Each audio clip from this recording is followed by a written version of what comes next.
Hey guys, it's me again. Now we're going over the limits. This will be software A limits. Once again, software A limits. The reason I'm telling you is because we do have a different software.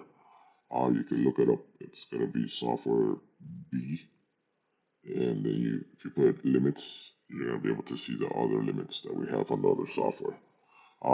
Being that said, let's go to limits under software A. So software A, as you can see, um, it will be the max money line price that you want the customer to see, the max teaser bet that you want the customer to make. So pretty much here will be the max amount. So under max, I'm gonna try to highlight there under max. It will be all the max bets. So maximum bet that he's able to do per different type of bet. So if bets, contests, reverses, round robins, parlays.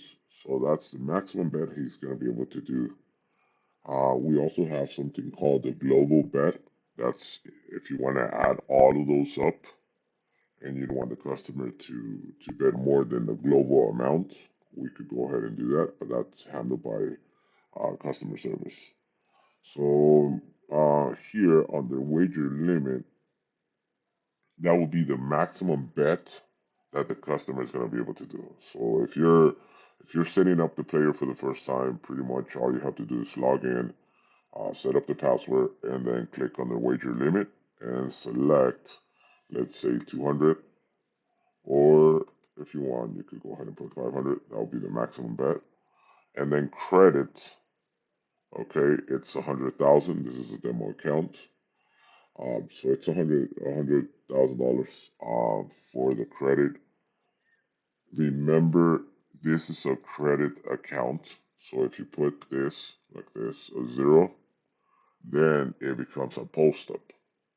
You go to transactions and you go ahead and make a deposit. If the customer that you have, it's a post up account, meaning that the customer has to pay in order for him to have money on his balance. He has to post up the money. Okay, so you leave the credit zero and then you go to transactions and then you make a deposit. The reason I'm telling you this is because if you make a deposit and you put the credit 500, he's going to have 500 credit and then 500 deposit. So he's going to have overall 1,000. So that's why I'm making the clarification. So now, minimum bet over the phone or internet. That's because back in the day there was a minimum bet for the customer to call in or to make the bet online. So that's pretty standard in the business. You can make it the same. It doesn't make a difference. Back in the day, we used to charge different depending on the customer calling or not. Now it's pretty much the same. Temporary credit. The temporary credit, the way it works is that, for example, if he has a credit of $1,000 and then he calls in and says, "Hey, could I get $100 more?" You don't want to update the entire credit because sometimes you will forget to put it back. So if he has $1,000 credit and he's asking for $100 more, all you do is go to temporary credit. You put $100 and then you put the date that you want that credit to just disappear. If you use it or not, it's gonna go away. So next week when he starts, if you forget, the system automatically is gonna just give him the $1,000 credit. Um, so that's where it says until. Now, settle figure is something that is most used in either post up. I don't see it that much on credit, but it's most likely just something that you agree with the customer and yourself to settle uh, X amount of money. So it's not a specific date. So it's not every Sunday night or Wednesday or Tuesday night. So it's whenever you reach that amount. So it's 500, and as soon as the customer reaches 500 or more, then you settle the account, or the other way around. If he's losing 500 or more, the account is gonna you guys have to settle. But that's something that you just put on the system, and the system will let you know, hey, this account is about to settle. Now, that's actually the global. Hmm, they have it. It's a new, I guess, a new update. Back in the day, they didn't have it. Now it's added. So, like I was saying, this is a per game limit. So it's the amount that you want the customer to gamble in one game. So maximum bet, let's say, is 1,000, and you want the customer not to hit you hard with a particular team. Let's say the Lakers or Clippers or Dodgers or those teams that some people are really good at. Um, you want that guy to make overall $1,000 in that game, no more than $1,000. So what you do is you put $1,000 here, okay, and he could bet, let's say 500 on the first half, 500 on the game, and that's it. He's not going to be able to bet anymore. He could maybe do 100 on the first half, 100 on the second half, 100 on the quarters, 100 on the total, 100 so on. As long as he doesn't pass $1,000, the system will let him. That's in one game.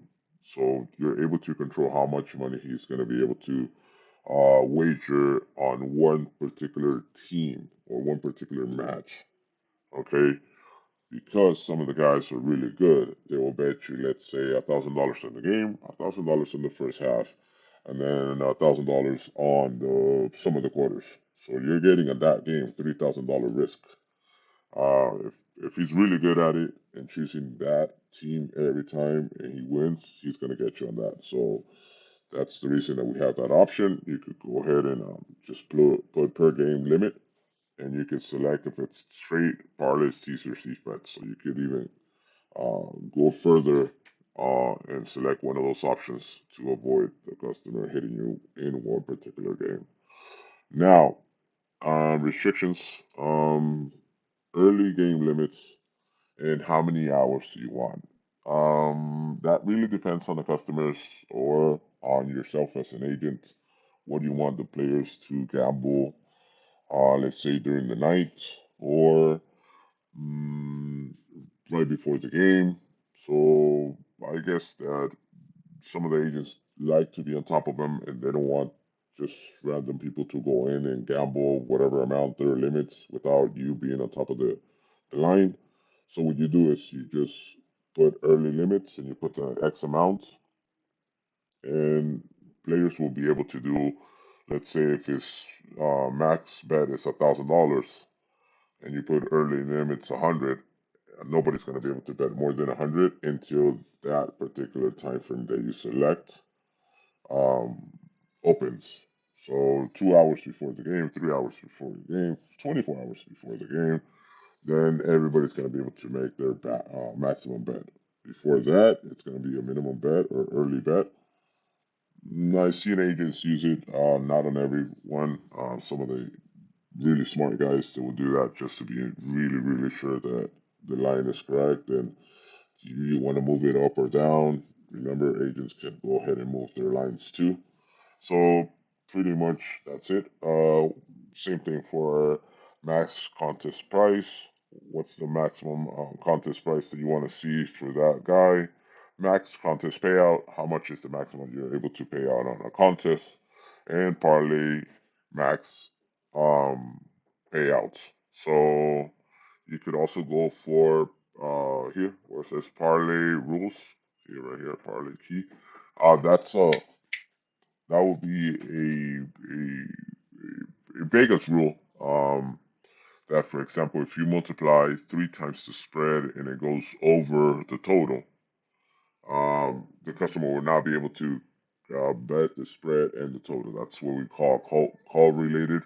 So call related, you will go ahead and avoid that. So you because if they hit you on the spread, most likely they're going to hit the total. So that's why it's a Vegas rule. You could look it up. I'll put a link on the video so you can see what is called code related, call related. So yeah, so you can modify that. Some of the casinos will do that. This this is standard Vegas rule. It will be 3 times. So pretty much that will be the limits. Once again, it will be the limits tab under software A. So thank you so much. Once again, if you have any questions, go ahead and put your questions below on the comments, and I'll go ahead and answer them, or I'll send you an email. Thank you so much.